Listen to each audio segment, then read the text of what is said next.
Joy is often found through having purpose. Learn how to increase the impact you have in the world. Then, protecting your family includes having life insurance, but how much do you need? And emotional decision-making can have a devastating effect on our wealth. Learn how to avoid the decision-making trap. All this and more today on The Wealthy Life.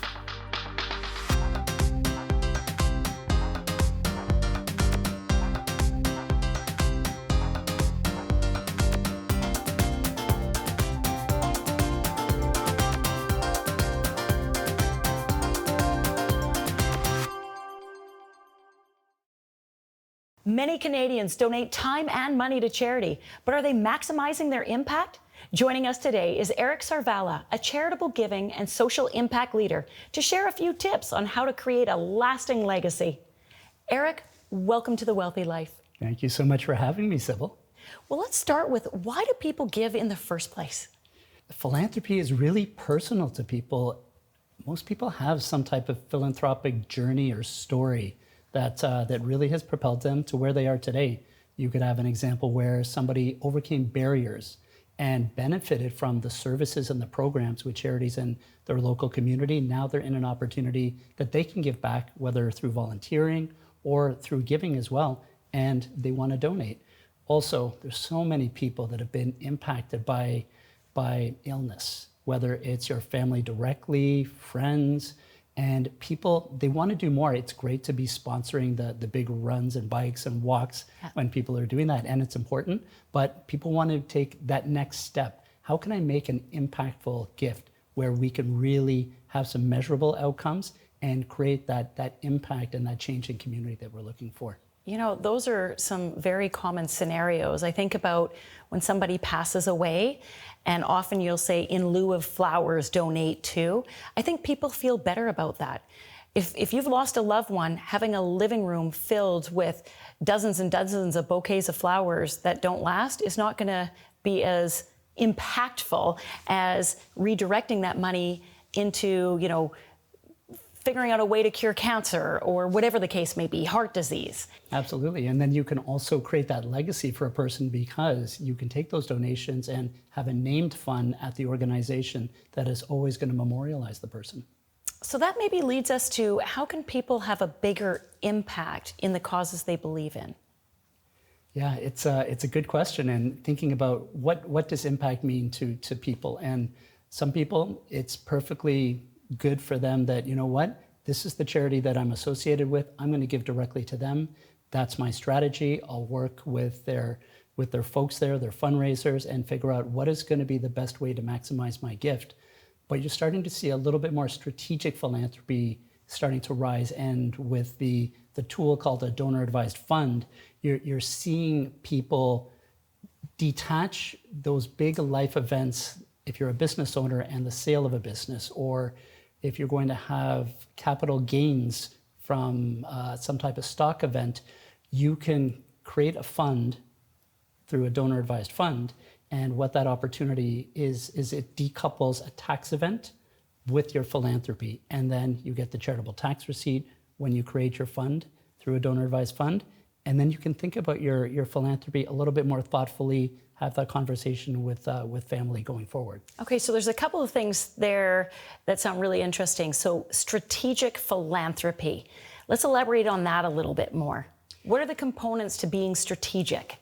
For me and the work that I've done, it falls into a few different buckets. So talking about a donor-advised fund, you create that opportunity, and it could be an endowment, where then you get to sit with your family. You can name successor advisors, so you're sitting around the family table and saying, who do we want to support this year? What is meaningful to our family? What is meaningful to the community here? What are the needs that we want to address? Oh, I like that. So doing it as a family conversation. So the donor advised fund is really like setting up your own family foundation, but without the headache of having a board of directors and quarterly reporting and all of that. But you put your money in, you get some tax benefits, and then you can talk about it to create a lasting legacy that the whole family buys into.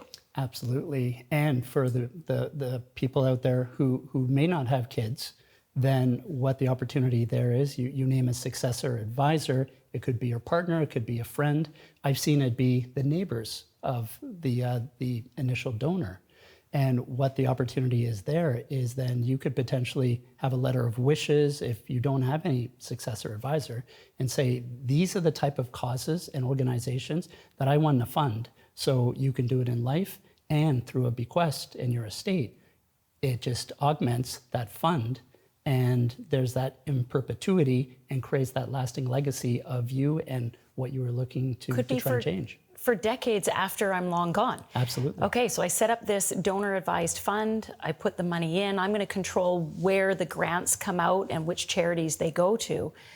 But then when I pass away, I can have a successor step up and do that for me and maybe just give them some direction. I want it to go to healthcare. I want it to fight poverty or whatever causes are important to me. Is that on the right track? On the right track. I wouldn't say control where it goes. So when you create a donor advised fund, it is an irrevocable gift that now sits at the foundation. They are the legal owner and entity for those assets. You're recommending where you would like those grants to go to the charities of your choice. So most of the time, the foundation or charity will honor that and allow it to flow through. Well, the thing about being strategic is you're not being pulled in a bunch of different directions. If you have clear intentions and you know the legacy you want to create, you can focus your energy there as opposed to saying yes or no to these hundreds of different requests that come in left, right, and center, or at least it seems to. Yeah, well, and to that point, and this is why a donor advised fund is just so appealing for so many donors, is there's a privacy element to it. So I could set up my own fund and I will call it the ABC fund. And I will say, recommend that a grant goes out to a particular charity. They're getting that grant from the ABC fund. They don't know that I'm the one behind it. And you have a lot of quiet philanthropy. People don't want the bright lights on them, the big splash, seeing themselves in social media. They just want to do it quietly and create that impact behind the scenes. And that's a great way to do it. So going back to your question around strategic philanthropy, that is a really big tool and opportunity. Well, Eric, giving money away does increase happiness. Eric, any final tips for our viewers today? Absolutely. Talk to your advisor. Charitable giving has to be a component of your financial plan, whether it's to create impact or whether it's to minimize taxes. It is a huge component and a very critical component. Eric, thanks so much for being with us today. Thank you. Stay tuned. We'll find out how much insurance you need after the break.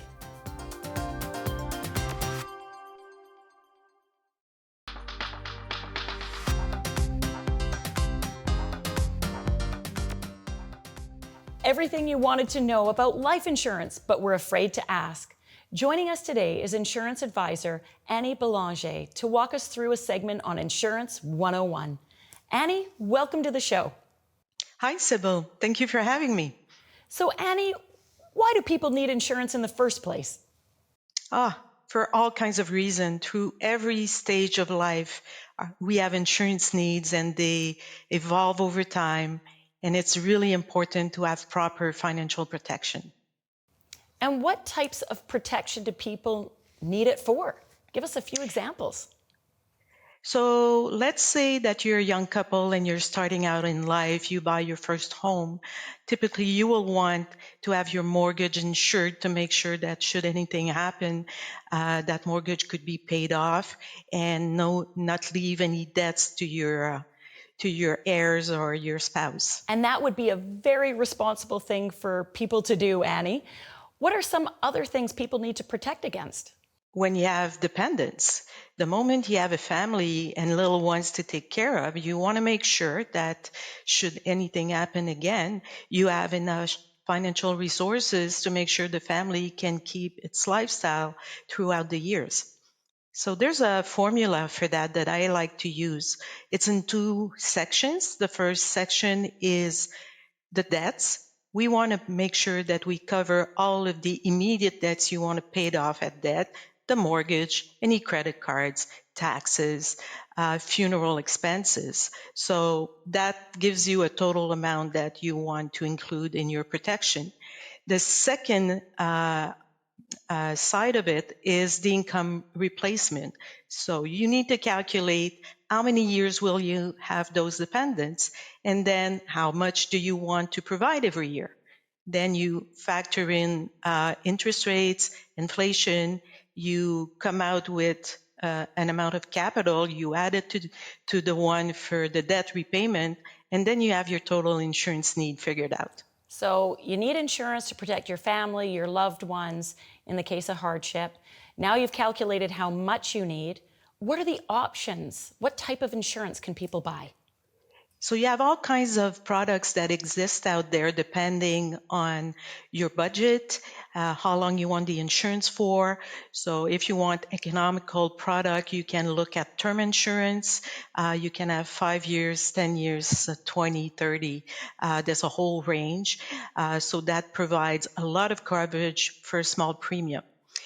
But it's like renting your insurance, if you will, because every 5 years or 10 years, depending on what you chose, your premiums will go up. But that's okay, because if you align it with your mortgage payment, for example, and you want your mortgage paid off in 20 years, you buy a term 20 years and it expires when the mortgage is paid. So off you go.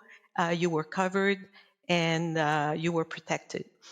Permanent insurance is an insurance that you actually own through your life, that the company will pay no matter when you pass away. But it's a little more expensive, obviously, because they cover for a long period. But it's a great tool for additional savings and tax sheltering. And you know, when it comes to permanent insurance, the younger the better to buy it to keep your premiums low and locked in for life. What do people need to know about being insurable? The sooner you get coverage, the better it is, because life has a way of throwing bad surprises at you. And if you have a serious health situation, you may be declined for coverage or rated. So you have to look at this early on, and you can start with the term product.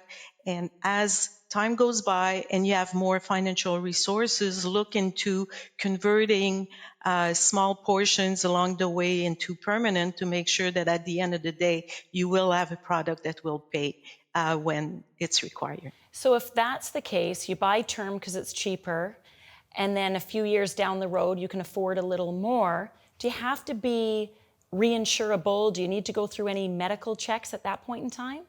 No, that's the great thing, because term products have what we call a conversion privilege at the original medical condition you were approved at. So even if your health is not as good as it used to be, if you were approved on standard rates originally, that will carry over. And that's really, really profitable when you can take advantage of that benefit. Well, Annie, thank you. Our viewers can go to thewealthylife.com and check out our insurance needs calculator. It's been a pleasure having you with us today. Thank you so much. When we return, learn how to minimize the impact of emotional decision-making in order to preserve and grow your wealth.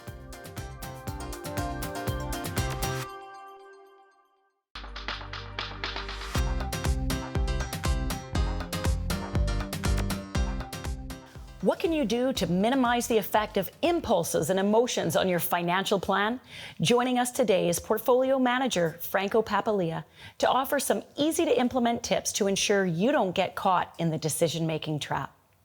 Franco, welcome to the show. Thank you, Sybil. Appreciate it.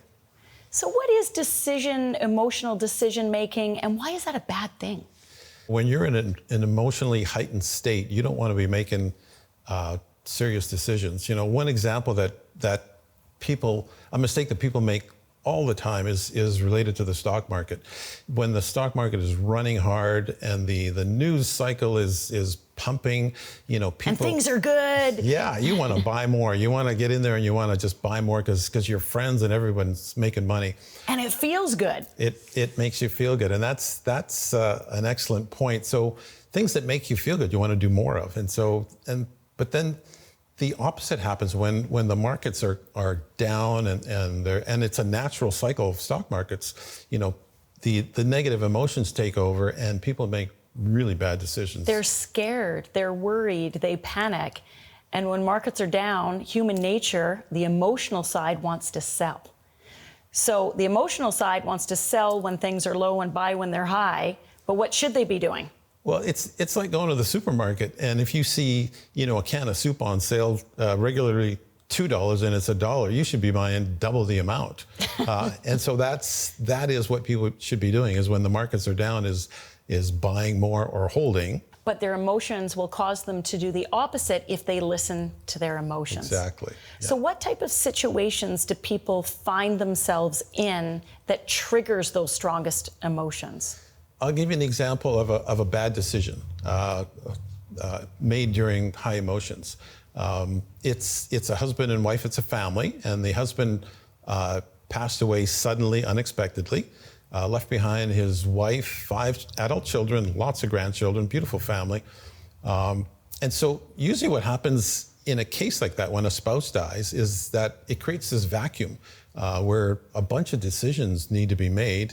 For example, funeral arrangements, and then followed by financial decisions. And in this case, what happened was the children convinced mom to sell the family home and downsize.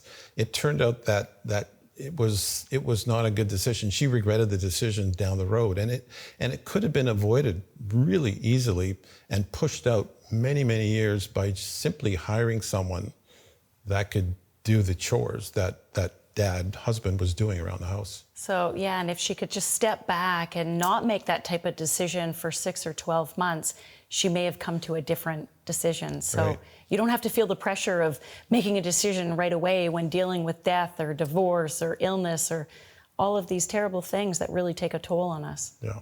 So what other tips do you have for our viewers to avoid getting into that decision-making trap? Be aware and be prepared. Always have a plan, some sort of financial plan that you can, and in writing is the best way, and something you can refer back to when circumstances change in your life. You can actually update it, adjust it, and so that when and if something does happen, like a divorce or a death, you're much better off having a plan and much more likely to survive it financially in a much healthier way. It'll help you steer through and navigate some of those troubling times. Right. Yeah. And I think you've got a personal story to share about your mom and something that she went through that highlights that. Yeah, thanks, Sybil. My parents were Italian immigrants. They immigrated from Italy shortly after World War II. They came to Canada and bought a home, and they raised a family. They had 5 boys. My father was a laborer, shortly after starting out their family, one of my brothers was diagnosed with leukemia, and he died at the age of 9. And then about 7 years later, my father was killed in a workplace accident. He was 45 years old, and then about a year later, my oldest brother was killed in a automotive accident. So, Oh, your poor mom, your poor family, all of you. yeah, my mother went through all kinds of stress, emotional stress, the family included. And so help showed up. The first help that showed up was family. And so one of my aunts and my grandmother moved into the house to help out.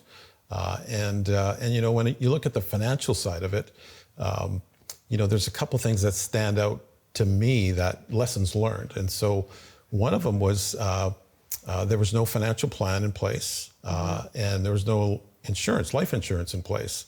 And thankfully, we were able to survive financially by chipping in as all the members of the family chipping in and contributing to putting food on the table. But because there was no life insurance in place, it put major financial stress on the family in the short run. So that's one lesson learned. And you don't want to see anyone go through that again. No. So have a plan, be self-aware when you're feeling emotional so you don't make decisions on the spot and push those decisions off to when you're of sound mind. Yes, exactly. Yeah. Franco, thank you for being with us today. Thank you, Sybil. I really appreciate it. Thank you very much. And up next, budget might be a dirty word, but learn how to make it easy when we return.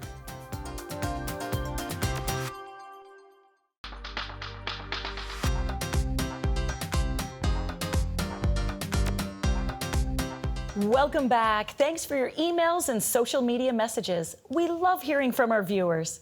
Today's question is from Jackie. Dear Sybil, I'm struggling to find enough cash each month to save for retirement, yet I want to make that a priority. My income gets spent each month on living, but maybe having a budget in place would help. How do you suggest I start? Much appreciated, Jackie. Well, Jackie, most people, when they hear the word budget, they cringe because they think of all the things you can't do and what you need to cut back on. I like to take a different approach. Having a budget makes you intentional about your spending, and you'd be surprised at how many things you can spot that free up your cash flow and actually create more money for you to spend on other things. So step 1 is to list all of your income, and step 2 is to list all of your expenses. Now, expenses add up. It's mortgage, rent, food, car payments, cell phone, utilities, having some fun. Of course, you got to plan for that. Once you've got all your expenses listed, you want to categorize them in terms of needs and wants. The needs you can't do without, but the wants are things that you have a little bit of flexibility over. Have a look through those wants and find a couple of things that maybe you could cut back on because you'd rather have that money for your number 1 goal, which is retirement savings. You need to pay yourself first. That's an old saying that still holds true today. Nobody else will do it for you. It's easier once you've set a goal, like retirement. Calculate how much you need to save each month in order to hit that goal, in your case, retirement goal, and have that money come directly out of your bank account right into a retirement savings account automatically every month or every payday. You'll never have to think about it again, and that will make it happen. And review your expenses monthly because things do change. Hopefully that'll get you on track to a happy retirement. And that wraps up this edition of The Wealthy Life, helping you make smart financial decisions. Join the Wealthy Life Club and you'll have access to everything you need to live your version of the wealthy life.